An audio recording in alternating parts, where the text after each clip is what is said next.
Muito bem. Qual é a razão do título deste vídeo? Bom, faz anos que eu não acompanho o canal daquele cara, o Regis Tadeu. Para mim, vamos dizer assim, no meu entender, no meu foro íntimo, o modo como ele se apresenta no YouTube, né, e algumas vezes na TV, né, quando chamam para fazer crítica musical, né, eu percebo uma pessoa bastante arrogante, bastante pretensiosa. Não estou dizendo que ele não entenda. Certamente ele entende alguma coisa de música. Certamente entende mais do que eu. Mas a questão é a seguinte, gente. Não basta ter a informação, você tem que saber processá-la, como muito bem disse o grande educador americano, Mortimer Adler, no seu livro A Arte de Ler. Você não pode... Ninguém pode se contentar com um entendimento sumário. É como também explica o grande filósofo Julián Marías, né, um filósofo espanhol, que para toda pessoa que está buscando a verdade, a realidade é irredutível, ou seja, a gente tem que estar de fato atento à realidade. Mas nem sempre uma bagagem enorme de informação é sinônimo de entendimento das situações. E quando ele... Estou me referindo basicamente a um vídeo que ele postou recentemente sobre Frank Zappa. Acho que foi no dia do aniversário dele. Frank Zappa estaria completando 81 anos. Acho que no dia 21 de dezembro agora. E a intenção de Regis Tadeu, como sempre, é indicar alguns álbuns que ele considera, né, assim, a partir do critério dele, importantes, né, em cada... Sempre que ele fala de um artista, ele indica um álbum. E no caso do Frank Zappa não foi diferente. Mas a questão é a seguinte, né, antes de me dirigir, antes de fazer a minha apreciação sobre minha recomendação de álbuns do Frank Zappa, uma apreciação histórica sobre o pouco que eu sei, ainda tenho muito que aprender de Frank Zappa, também sou muito fã dele. O meu primeiro contato mesmo com o Frank Zappa foi a partir de revistas. Eu comecei a me interessar por música em meados dos anos 80, eu ainda era uma criança, né, meu pai foi passando aos poucos a coleção de álbuns dele para mim. E sempre era muito fácil termos... A gente tinha muito acesso a revistas de música naquela época, revistas de rock. E você tinha edições especiais daquela revista Som 3. Som 3, né? E às vezes haviam revistas que já falavam do lançamento do CD, né? O CD era uma novidade lá, meados dos anos 80. E sempre que uma edição da revista Som 3 abordava apenas assuntos técnicos, em termos de som, de equipamentos, de instrumentos, sempre haviam artigos sobre bandas, diversas bandas, sobretudo as bandas clássicas ali, décadas de 50, 60, 70, né? Estávamos em meados dos anos 80, né? Muito da New Wave, do rock, do heavy metal, do punk estava surgindo, né? E então eu dei de cara com uma matéria sobre Frank Zappa, né? Sobre o Mothers of Invention, e comecei a ler. É claro que eu entendia bem pouco, mas eu já achava a figura do Frank Zappa bizarra, porém bastante autêntico. E já ele falava sobre essa questão de direitos autorais e sobre o que viria a ser o MP3 mais adiante, né, alguns anos mais tarde. Então, vamos dizer assim, nessa área musical, Frank Zappa, vamos dizer, é um cara bem visionário, né? Não vamos comparar Frank Zappa com Bach, com Beethoven, mas eu diria que, né, muitos dizem que Frank Zappa, até esse idiota desse Regis Tadeu diz que Frank Zappa é um subversivo. E mania que as pessoas têm de ficar falando, é subversivo, revolucionário. Vivemos sob a égide, né, da era das revoluções, Revolução Francesa, Revolução Comunista, então tudo é subversivo para essa gente, né? Não. Para mim, Frank Zappa é um verdadeiro laboratório, foi um verdadeiro laboratório de música, né? De fato, ele deixou muito material. Parece que são mais de 300 pastas de arquivos, ou até mais, né? Quase 1000 arquivos de música aí, né? E então ele foi um cara bem à frente do seu tempo, porque ele de fato, o Frank Zappa de fato não é um cara da música de massa, Mas o Frank Zappa tem lado positivo e lado negativo. Por um lado, é um experimentalista altamente qualificado, um virtuoso na guitarra, um multi-instrumentalista e compositor. Mas, por outro lado, cara, se você observar bem, também tem um certo... Tem um traço ali, não digo de controle social, mas de indução, entendeu? Da indução social a determinado, vamos dizer, ele conseguia de fato orquestrar o seu público, né? Vamos dizer, para o seu mundo. Ele conseguia trazer o público para o mundo dele, aquele mundo bastante excêntrico dele, né? Cheio de harmonias, desarmonias, dissonâncias e tudo uma salada, um caos de harmonias e desarmonias, de coisas com sentidos e de nonsense, né? Vamos dizer assim, é quase né, um equivalente ali do que seria uma teogonia, né? Você vai formando, ele criou, como diria Baudelaire, foi criando um mundo à parte, né? Bom, nesse sentido é o que Deus quer de nós, que nós saibamos, né? Ele quer que estejamos atentos e submissos à verdade, mas também que, né, possamos criar a partir daquilo que nos foi dado como dom, nos foi concedido como dom. Eu creio nisso, né? Eu acho que o Frank Zappa fez isso muito bem, mas nem sempre, né, somos humanos, então nem sempre estamos fazendo, né, por mais criativos que sejamos, nem sempre estamos, de fato, produzindo algo que seja relativamente positivo, né, que seja necessariamente ou exatamente positivo, ou que, mesmo sendo positivo, resulte necessariamente em frutos positivos. Então, o Frank Zappa é considerado um dos pioneiros da música eletrônica. Certamente não é o primeiro, mas é um dos mais influentes nesse sentido. E não só, eu sei disso não só porque eu pesquiso, mas o ex-esposo da minha irmã é um DJ, é meu amigo até hoje. É um cara que trabalha com picape, com produção musical eletrônica. Ele é especialista nisso, profissional nisso, há mais de 20 anos, se não me engano. E ele ama Frank Zappa porque ele sabe que ele é um dos precursores disso, da música eletrônica. Um período lá nos anos 60, na década de 60, você não tinha uma aparelhagem própria para isso, para o que se faz hoje. Então tudo era feito na raça. Você puxava fitas, cortava, emendava. Você queria fazer um remix. Frank Zappa fez muito disso nos anos 60, né? Influenciou muita gente, né? Essa era uma das excentricidades, mas também criatividades dele. Ele era altamente criativo, embora excêntrico, embora bizarro, né? Então, temos fato. Frank Zappa é um dos precursores da música eletrônica, certo? Agora me diz, quais foram os rumos que a música eletrônica tomou? Como é que está hoje a música eletrônica? Me diz aí. O que são as raves? Em parte as raves são influenciadas pelo Woodstock, mas nas raves só se toca música eletrônica. Até na série ali do Brasil Paralelo, a Primeira Arte, você vê que acho que na terceira parte, né, no terceiro episódio, eles colocam lá um exemplo, numa rave você tem um cara lá trabalhando numa picape de som, ele fala, ó, aqui você tem uma série de sons, né, conexos que produzimos e que mexem mais com a epiderme, mais com os sentidos. Esse aqui mexe mais com os sentimentos. Então ele ia fazendo, tal, aquele mar de gente assistindo e ele mexe. Agora eu vou tirar as melodias e fazer e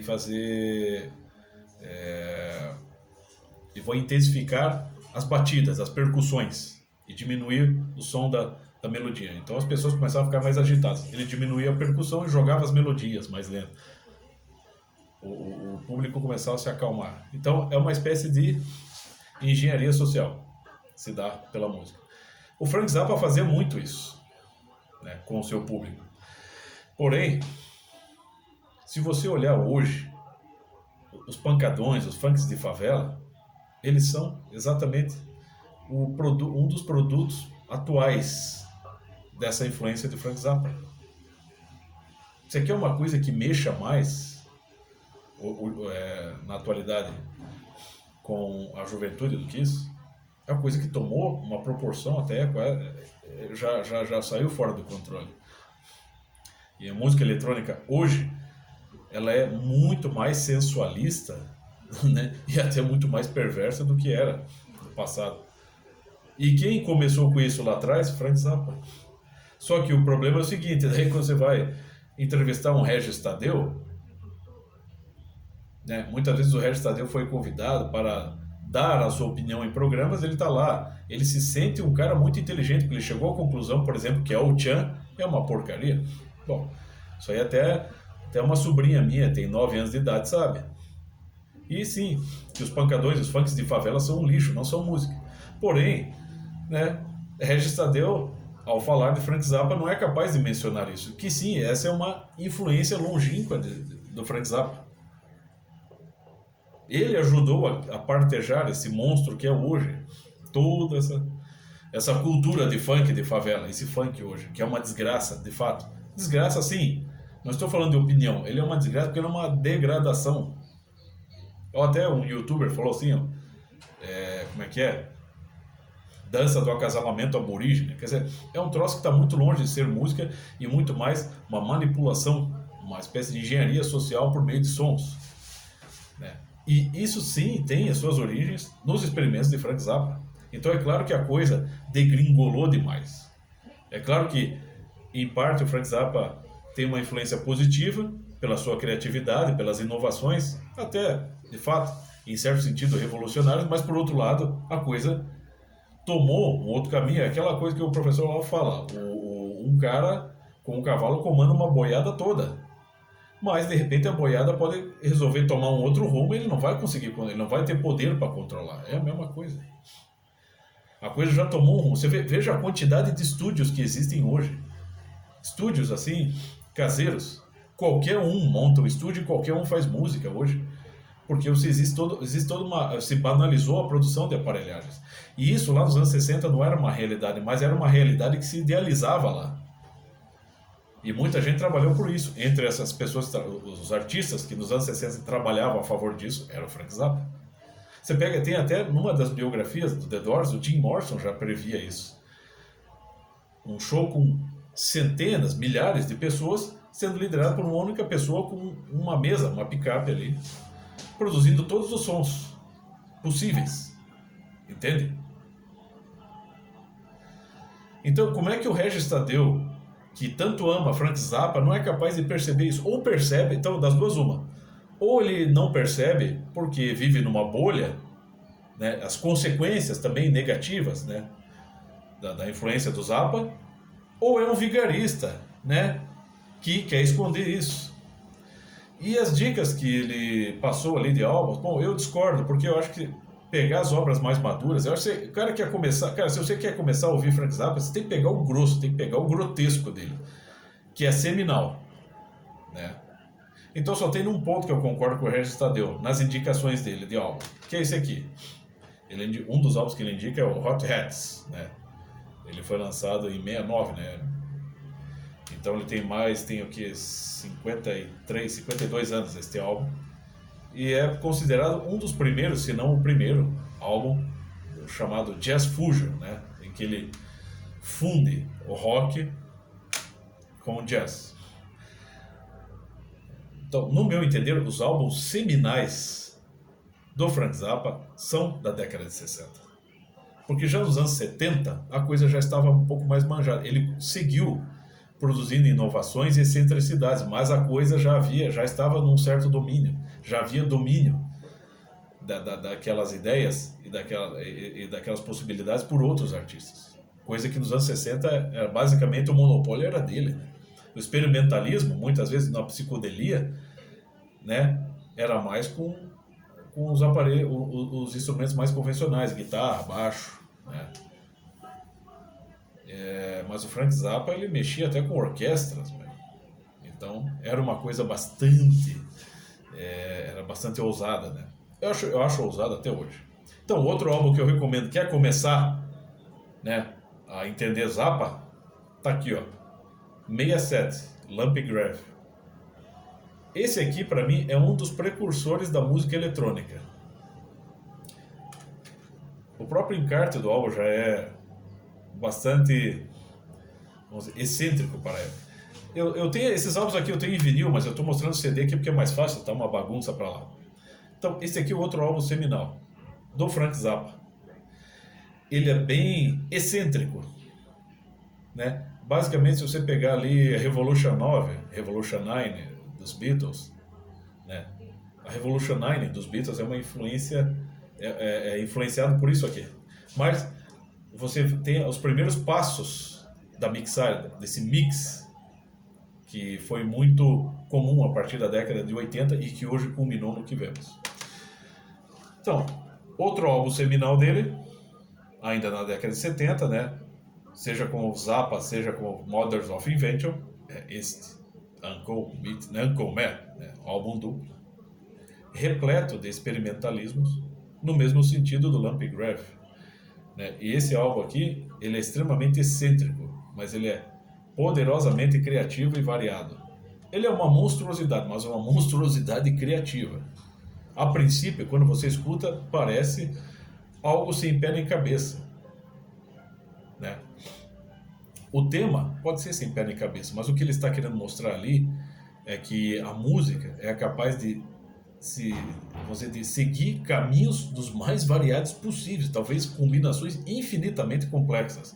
E também, como diz até o Rasta ali, né, o João Nogueira falou no Brasil Paralelo, que a partir do momento em que existe uma independência nas estruturas musicais, elas falam por si, não importando o tema de uma música.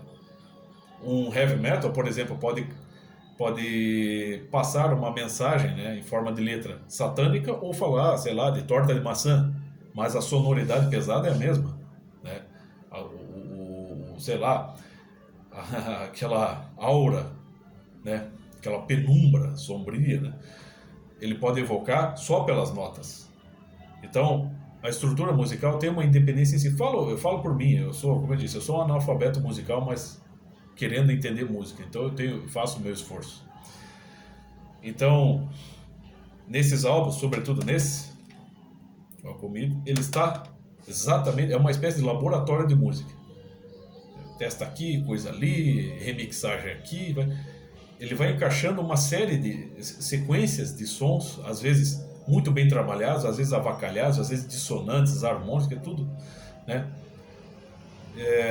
Como se fosse assim, o universo expandindo, né? Deus criando o universo e aperfeiçoando aos poucos. É mais ou menos assim que ele faz, né?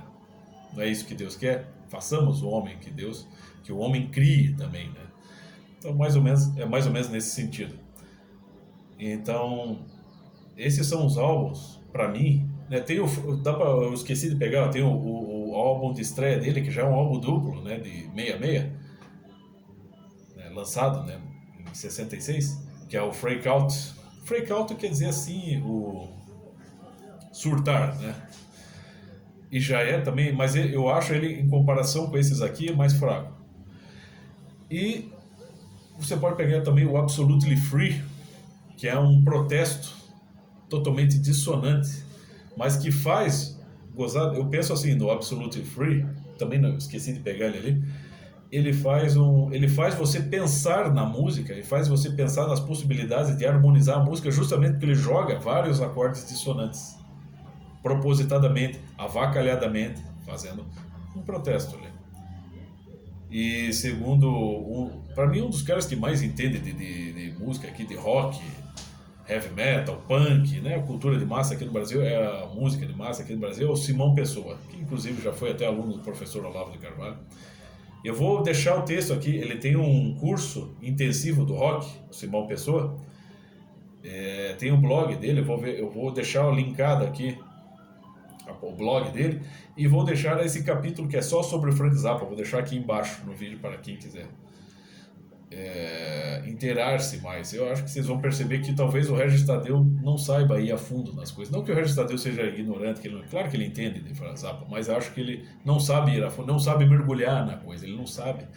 Ele é assim, muito pretensioso, ele acredita que, falando superficialmente de um artista, ele de fato está sabendo mostrar toda a beleza do artista. É difícil, é impossível isso, né? Eu me lembro até que esse Regis Tadeu uma vez estava mostrando uma edição das obras, dos álbuns do Led Zeppelin, que é um projeto do próprio Jimmy Page. Ele vem numa caixinha assim, fechada, e os álbuns eles vêm unidos assim, em pastas. Eu tenho essa caixinha, né? E de fato, segundo o Regis Tadeu, a sonoridade daquilo é incrível, né? Remasterizado. O problema é sempre aquela coisa, o cara pretensioso e arrogante. Ele pegou aquela caixinha e falou: "Você nem tem ideia da qualidade de som que tem essa caixinha". Eu falei: "Eu escrevi lá, eu tenho sim, porque eu tenho isso na minha coleção, né?". Então, eu penso isso, né? Acho que quer começar com Frank Zappa, você pega a fase década de 60, Mothers of Invention. É lá que você vai pegar de fato, o substrato, assim, o essencial dele, que se expandiu mais tarde em álbuns muito mais maduros, obviamente. Mas esses álbuns aqui, embora pareçam imprecisos, caóticos, excêntricos, eles são a marca da personalidade do Frank Zappa, da sua criatividade, da sua maluquice, da sua autenticidade, né? Do seu virtuosismo e até dos perigos que ele comporta. A gente sempre tem que observar isso. Tudo tem um coeficiente de risco nesse mundo. Até as religiões têm um coeficiente de risco. Por que um artista não teria? Sempre olhar a coisa, né, em todos os seus ângulos, né? Sempre procurar observar a coisa de fora, sem mergulhar a fundo e se perder dentro dela como num labirinto, ok? É essa a dica.